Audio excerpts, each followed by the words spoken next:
ituturo ko sa inyo. Narito ang Tagalog recap ng Catch Me If You Can, 2002, isang pelikulang base sa tunay na kwento ni Frank Abagnale Jr., isang batang master con artist at forger. Sa direksyon ni Steven Spielberg at pagbibidahan ni Leonardo DiCaprio at Tom Hanks, ito ay halo ng drama, suspense, at comedy. Buod ng kwento. Si Frank Abagnale Jr., Leonardo DiCaprio, ay isang teenager na unang namuhay ng masaya kasama ang kanyang pamilya, pero nagbago ang lahat nang maghiwalay ang kanyang mga magulang dahil sa problema sa pera.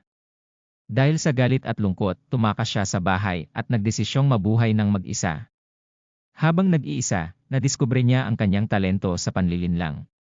Ginamit niya ang kanyang katalinuhan para magpanggap bilang iba't ibang propesyon tulad ng piloto, doktor, at abogado. Nagpa-impress siya sa mga tao gamit ang peking check, kaya't nakakalap siya ng malalaking halaga ng pera. Habang ginagawa niya ito, si Carl Hannity, Tom Hanks, isang seryosong FBI agent, ay sinusubukang hulihin si Frank. Lagi silang nagkakaroon ng cat and mouse na habulan, pero laging nakakataka si Frank sa mapanlikhang paraan. Bukod sa nakakaaliw na kalokohan ni Frank, makikita rin ang emosyonal na bahagi ng kanyang buhay, ang kanyang pangungulila sa pamilya, at ang patuloy niyang paghanap ng pagmamahal at pag-unawa. Nakakatawang mga eksena. Isa, ang pagpapanggap ni Frank bilang isang piloto ng Pan Am Airlines, kahit wala siyang karanasan sa paglipad. Dalawa, ang kanyang panlilinlang sa mga ospital bilang isang doktor, kahit ang kaalaman niya sa medisina ay mula lang sa mga palabas sa TV. Tatlo, ang madalas na panlilinlang niya kay Carl gamit ang peking pagkakakilanlan, gaya ng pagpapanggap bilang isang FBI agent din. Sa huli, nahuli rin si Frank, pero imbes na makulong habang buhay, inalok siya ng FBI ng trabaho bilang konsultant para sa mga kaso ng fraud. Naging eksperto siya sa larangang ito, gamit ang parehong talino na minsang ginamit niya sa panloloko. FBI agent tracks Frank's check fraud.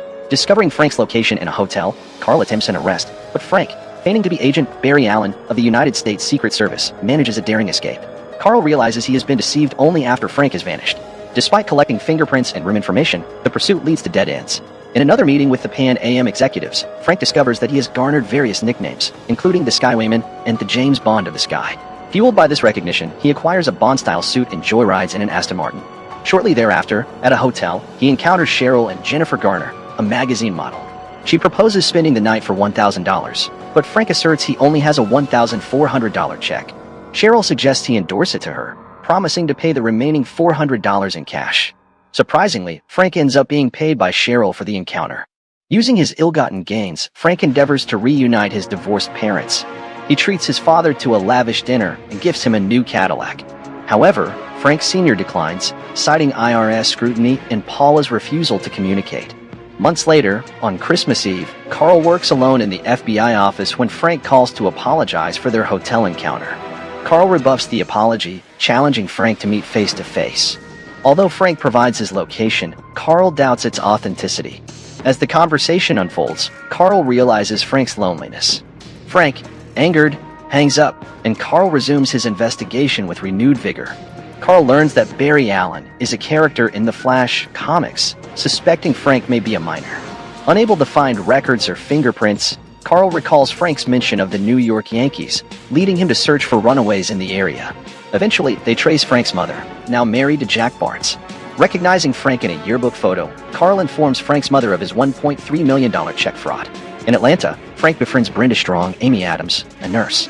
He fabricates a Harvard Medical School diploma to pose as a doctor, securing a position as the emergency room night administrator. Despite lacking medical expertise, Frank influences interns to make medical decisions. He and Brenda fall in love, and Frank proposes to help her reconcile with her disowned family. Meanwhile, Carl confronts Frank's father, who refuses to betray his son. A letter reveals Frank's Atlanta address, but he has already left for Louisiana to meet Brenda's parents. Spotting Frank's Harvard diploma, Carl tracks him to the hospital, where Frank has resigned. Frank and Brenda meet her parents in Louisiana. Frank falsely claims to be a Lutheran, lawyer, and doctor. Brenda's father accepts, thinking it a romantic gesture. Frank passes the bar exam and joins Rogers' law firm. During wedding preparations, Frank returns to New York, revealing his engagement to his father. Frank Sr., a U.S. Post Office employee, discloses his mother's remarriage and advises him to continue. Disheartened, Frank departs from his father. On Christmas Eve, Frank contacts Carl at the FBI office, a call anticipated by Carl and monitored by his team. Frank declares his intention to settle down and urges Carl to cease pursuit. However, Carl discloses that Frank has now stolen approximately $4 million. Unaware of his misstep in mentioning the engagement, Frank hangs up. Carl, having uncovered Frank's alias in Atlanta, deduces that he maintained the same name upon moving to Louisiana due to his relationship with Brenda. Examining wedding announcements, Carl and his team trace Frank to the night of the engagement party. Frank, realizing the imminent exposure, confesses his true identity to Brenda before escaping through a window. He instructs her to meet him at the local airport a few days later. When Brenda arrives, she discovers FBI agents closely monitoring her, easily identified by Frank. When Frank fails to appear, Carl has his men stake out the airport, anticipating Frank's attempt to outsmart him. Frank implements a new plan, posing as a recruiting pilot for Pan Am at a local college. He selects attractive girls as stewardesses, using them as a distraction while maneuvering through the crowd unnoticed. Carl's agents are diverted, and Frank escapes to Europe, even deploying a decoy to further confound Carl. 7 months later, in 1967, Carl informs his boss that Frank is now forging genuine checks across the Eastern Hemisphere. Denied permission to pursue him in Europe, Carl persists and discovers that the checks were likely printed in a specific European country, one of which is France. Remembering Frank's mother's French heritage, Carl travels to Montreal, France, where he finds Frank in a printing factory on Christmas Eve. Claiming to have arrived with the French police, Carl convinces Frank to handcuff himself. As they step outside, the French police apprehend Frank, and Carl promises to extradite him to the USA. After 2 years, Frank is released into Carl's custody, and on Christmas Eve 1969, the plane bringing Frank back to the United States prepares to land. Carl reveals that Frank Sr. passed away the previous year. Devastated, Frank escapes from the plane to locate his mother. Frank arrives at the Barnes residence, where he discovers his mother happily married to her second husband, with a young daughter who is his half-sister.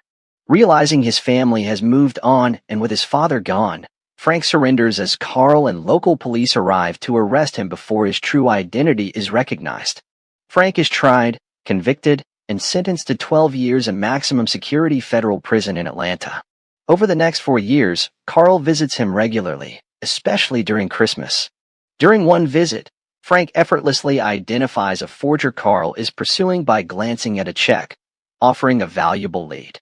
In a subsequent visit with his boss, Carl presents Frank with a check, which Frank promptly identifies as fake, bringing a smile to Carl's face.